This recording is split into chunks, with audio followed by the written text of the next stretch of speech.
And let's get straight to our fire coverage this morning. Right now, evacuation orders still in place in parts of Alameda County. The fire burning in the Sunol area south of Pleasanton has grown to more than 1,000 acres since it broke out yesterday, Tuesday afternoon. It's called the Little Fire, but don't let the name fool you. This map here shows us some of the area it's been burning. This is north of Highway 84 and Little Valley Road. You can see on the map here, and southeast of the Kalihi Preserve golf course. It broke out at around 2:30. So this fire really is burning in a pretty remote location, as you can see here, making it quite difficult for the crews to access it.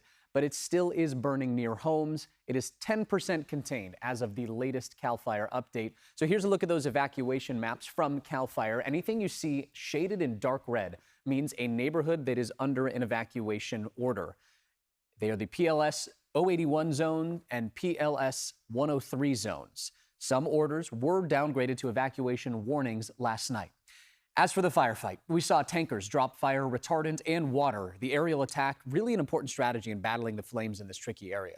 Dozers joined firefighters on the ground, some going right up to the edge of the fire line. Again, the fire is 10% contained so far, and so far no homes or other structures have been burned. Tense moments, obviously, for plenty of neighbors Tuesday when they got those evacuation orders. Our chopper was overhead flying in Alameda County as sheriff's deputies told people that it was time for them to get out. Yeah, people were rushing to get their belongings into cars. And take a listen to one person we spoke with.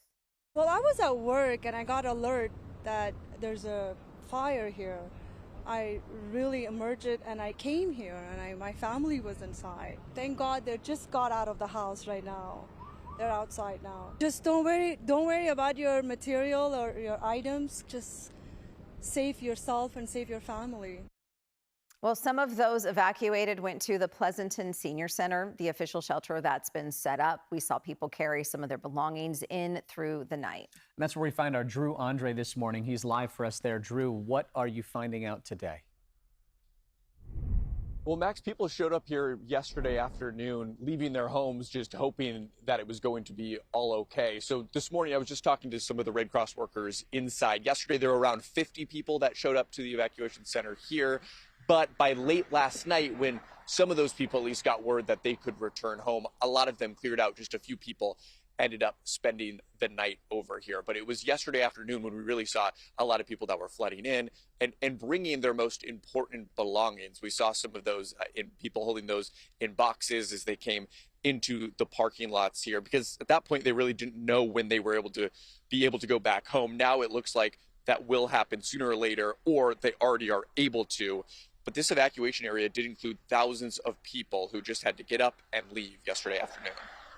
We didn't really start to get going until we saw some of our neighbors get outside into the driveways and we were looking around, and then we could actually see the fire, the smoke coming from our one of our rooms in our home too as well. We keep hearing about the wildfires, but this is the closest that has happened to our home. So obviously I'm worried, but at the same time, given that the firefighters are in the community, optimistic that, they'll be able to do something. And that woman you just heard from there, evacuated from the Ruby Hill neighborhood, an area with many multi-million-dollar homes.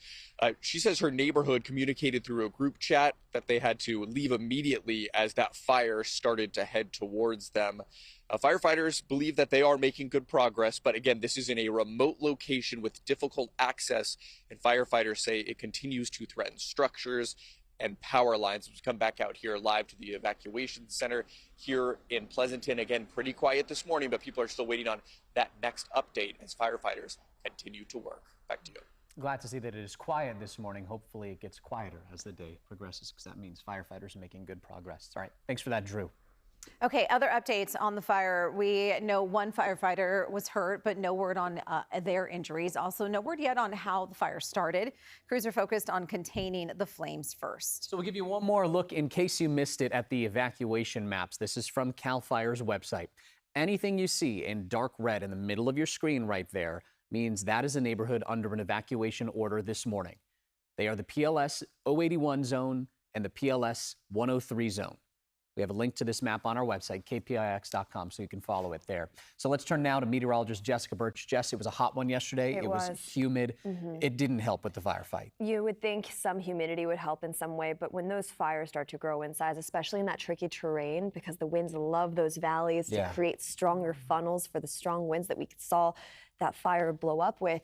Of course, the big concern for us yesterday was the hot temperatures. We were well above average by 10 to 15 degrees in these communities. Today, we are back to average conditions, which is some good relief. We're seeing higher relative humidity today. The marine air starting to really influence our Bay Area communities once again. But all that to be said, of course, we want to continue to keep a close eye on wind speeds as we head into this afternoon. That's one of the first things I want to actually start off with. Of course, it is tricky terrain up there, and we're concerned about air quality too in these communities. As the winds start to get gustier into this afternoon, pushing in from offshore, we can see wind gusts up to around 20 to 25 miles per hour in certain communities in the Santa Clara Valley, stretched over into Livermore, Fremont. And as we make our way into those higher elevated areas, it can be even breezier at times. So, of course, firefighters are battling with those conditions. You take a look at the rest of the Bay Area's wind speeds, by the way, we're sitting around 20 to 25 miles per hour, anywhere from San Francisco across the Bay Bridge over into places like Antioch throughout this afternoon. Another thing to talk about today, too, of course, are the temperatures. Let's take a look at that temperature contour map as it heats up into this afternoon. Yesterday, we were close to the triple digits in places like Livermore and Fremont. Today, there's a lot of relief in sight, 70s and low 80s. This is a lot more bearable, easier for those firefighters out there with boots on the ground to continue to contain that fire as we head into the afternoon hours today and temperatures start to warm up. We have 85 degrees today in Morgan Hill, 60s along the coast, 70s up into wine country. I want to show you the rest of this week's forecast coming up in just a bit. Max, Gianna. Well, we are watching for any updates out of Alameda County on the Little Fire. Stay with us on air and streaming on CBS News Bay Area as we bring you the very latest on that fire. You can also find links to the evacuation zones on our website at kpix.com.